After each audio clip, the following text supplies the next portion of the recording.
BICM, un ultimatum de 48 heures.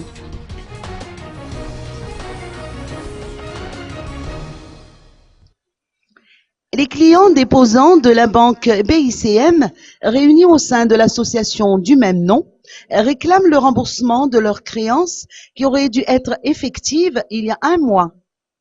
Ils ont lancé un ultimatum de 48 heures pour le remboursement intégral de leurs dépôts. Oui, donc nous tous, je représente donc tous les déposants de la BICM, notamment les petits déposants, puisque il y a eu les petits déposants et les pas petits. Et donc nous revendiquons notre argent, à ce que tout l'argent soit remboursé. Comme nous avons déjà dit tout à l'heure que on nous a promis donc que ça soit payé en 3 tranches. La date butoir était par rapport à la première tranche, la date butoir c'était en juin, donc la première tranche, juillet la deuxième tranche et août la troisième tranche que nous n'avons pas reçue jusque maintenant.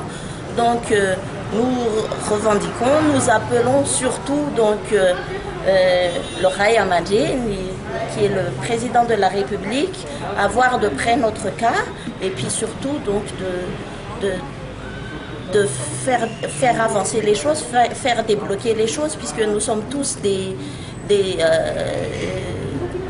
parents, nous avons les enfants qui vont à l'école, actuellement c'est la rentrée, nous avons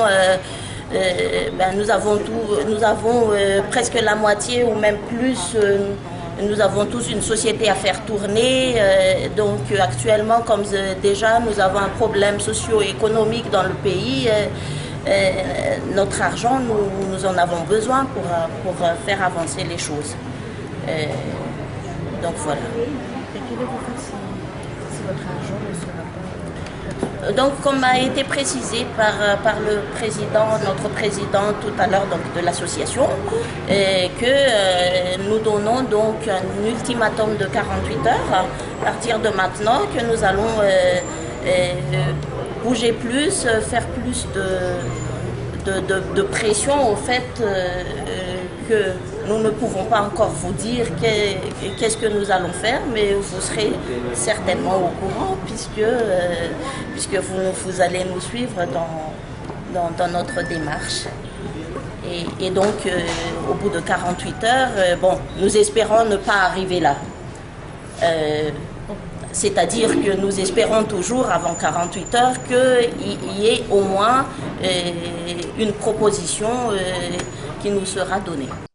Notons que la banque a effectué un premier versement au mois de juin dernier et un second versement un mois plus tard, tandis que le troisième versement aurait dû être réalisé le mois suivant, c'est-à-dire au mois d'août dernier.